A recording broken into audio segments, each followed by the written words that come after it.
Go. According to KSDS.org, in 1987, 4-H members from Washington and Riley County were interested in dog projects.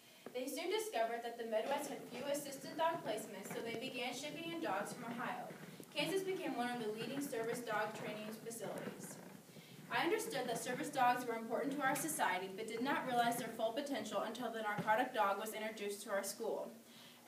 They've been coming to our school for a couple years now, and every time they come back, I realize another characteristic that makes them more ideal for this type of work. After conducting my audience analysis essay, I realized that many of you are aware of the service dog, but aren't aware of the full potential to society. Many of you are actually intimidated by the dog and believe it is the government's way to invade our privacy. Maybe by knowing some of the other benefits they have, you'll feel more comfortable when being in close proximity with them. Today, I'm going to provide you with information about the physical attributes of service dogs, the selection process, and 2 different types of service dogs. Now let me begin with the physical attributes. Almost every physical aspect of a dog is beneficial for law enforcement work or leading the visually challenged. The eyes, nose, build, and size all contribute to their valuable asset. Police Service Canines by Jason Thompson and Tony Hawk states, canines possess senses that are far greater developed than those of humans. For example, a canine's sense of hearing is at least 20 times greater than humans, making them be able to detect movement at distances of 75 feet. Some experts actually believe that they can hear a heartbeat of a hiding criminal. The dog's sense of sight is also valuable, but is not as defined as humans, but they do make up for being able to detect movement at night. The last sense, the sense of smell, is the highest developed of all the canine senses. Dogs can detect odors 1 to 10 million times better than humans because they have approximately 220 olfactory cells in their nose. Other characteristics of dogs that make them ideal for service is their size and agility.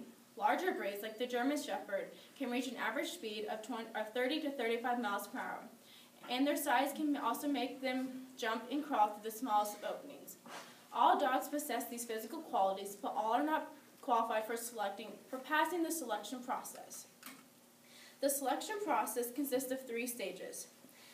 In the July-August 2012 issue of Police Canine, Rob Lucasen says, selecting a dog for law enforcement training is comparable to selecting a recruit for training as a law enforcement officer, meaning that even though these dogs are going into different types of works, it is important that they are in good physical shape. The first part is evaluating the dog's temperament. This is done by observing them in stimulated real-world situations and looking at its confidence in each stressful situation. The second step is evaluating the dog's behavior and determining the drive. This is done in a similar way like the first step, but if the dog passes this step and it passes the whole selection process, the judge must notify the handler because that determines how the handler will control his or her dog. The last step is the physical evaluation. Here, the judge or veterinarian examines the dog's physical quality. If the dog has any limitations that may restrict its work, it will not and never will pass the selection process. In Lucas's article, Evolution of Canine Selection, he states, I prefer canines with a tighter body made because they are less susceptible to injury. Even though this professional canine trainer said this, it does not apply to all types of service dogs. Now that I've informed you about the physical attributes of dogs and the selection process, I'm going to explain 2 different types of service dogs that have helped our society. The first that many of you are aware about is the guide dog. In Everett Rappaport's book, Banner Forward, a pictorial biography of a guide dog, J.P. Scott, director of the Center for Research on Social Behavior at Bowling Green State University says, becoming a guide dog for a blind person is at the same time one of the most complex and most responsible tasks these trained dogs are asked to perform. The dog must not only be trained until he is completely reliable, but also take responsibility. These dogs are literally holding a person's lives in their paws.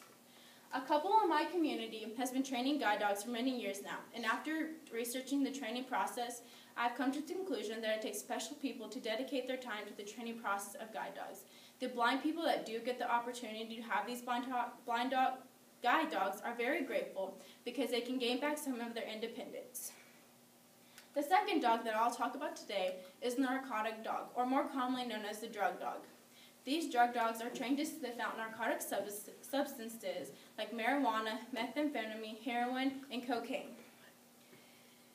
History and Evolution of Police Service Dogs by Kansas Highway Patrol states, Belgians are the credited with the first functioning program, but the Germans are credited technologically.